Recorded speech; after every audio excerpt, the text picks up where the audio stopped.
The day started early. After breakfast with her daughter Tessa, she geared up for 2 hours of swimming, followed by an hour and a half in the weight room.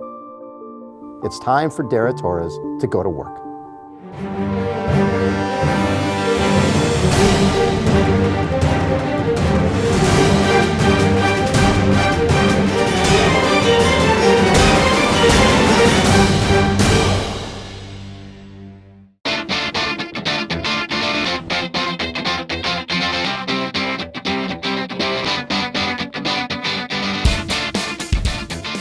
So between 84, 88, 92, at that point, did you think, okay, that's it?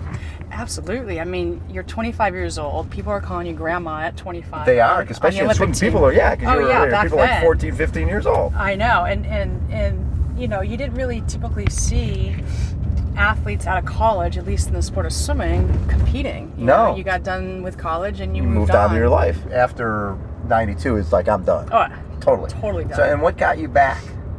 Because you didn't do 96. No, I didn't do 96. I just was out with some friends about a year before the Olympics, and there was hype starting, and they started talking about it, and they said, you know, you should try it. I'm like, yeah, right.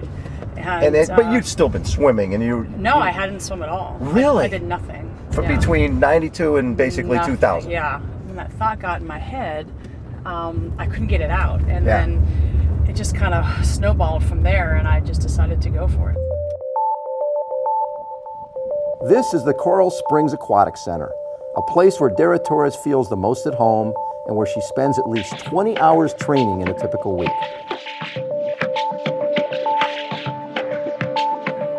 She has been swimming most of her life and set her first American record when she was 15. Being around a pool deck on a daily basis is what she knows and loves.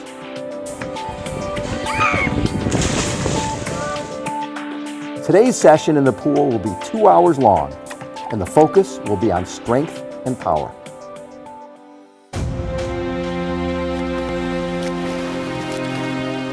Speed is elusive for an athlete. It's the first thing to go. As tough as it is to get fast, it's even tougher to stay fast. But going faster continues to be her ultimate goal, even at the age of 45. I remember when I was younger, I had my muscles tested and they did a biopsy on it, and I have 70% fast twitch muscle fibers. And there were only 2 people who got tested out of about the 200 athletes that had that. It was myself and Greg Louganis, and everyone else was under 50%. So I think I just genetically have that, but you do typically get slower as you get older, and I'm finding it much harder now than it was 4 years ago, training for the '08 Olympics, to sort of maintain my speed and my strength. So, you know, it's tough. It's really tough.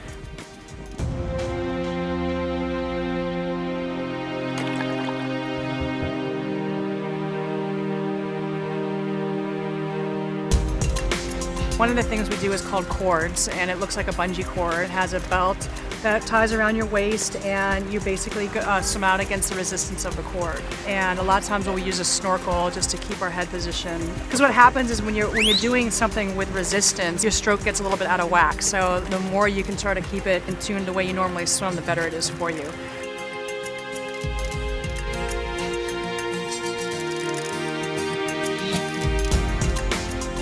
The other thing we did is what's called a power tower or buckets, and today we're using about 10 gallons of water, so about 30 pounds. We were pulling out to the 25 meter mark, and it's tough because it's sort of anaerobic and strength training that you're doing when you're doing power tower.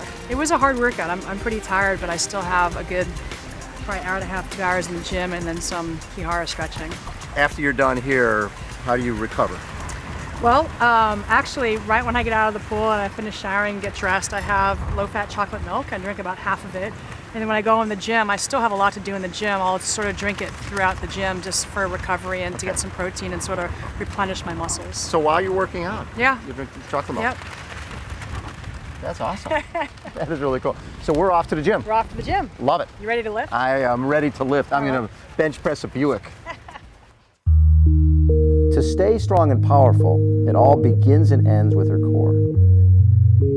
Dara's workout in the gym serves 2 purposes: to help her maintain her speed and to help her rehab from knee surgery.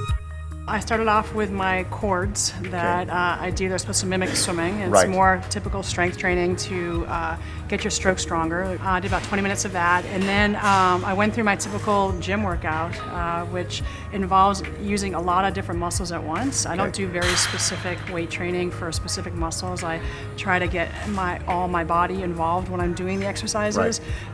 Because when you're in the pool swimming, you're not just using one muscle, you're using all your muscles. So, and then I did a little bit on my spin bike for my rehab on my knee. I had my major knee reconstructive surgery, and there's a certain way that you stand on a bike that makes it more difficult, more in the back of your legs than the front, so it doesn't load my kneecap where I had my surgery. Has your training in the weight room changed significantly over the last number of years? You know, I used to be from the old school where the heavier you lift in the gym, the stronger you'll be in the pool, and that's just not what it is anymore. It's really the more efficient you are in the weight room, the more efficient you'll be in the pool, and that's how you get faster. So technique, it's all about technique. Technique and efficiency, yes. And what you're doing things that take 30 seconds, a minute, and you're doing that in the weight room and you're doing that in the pool. Yes.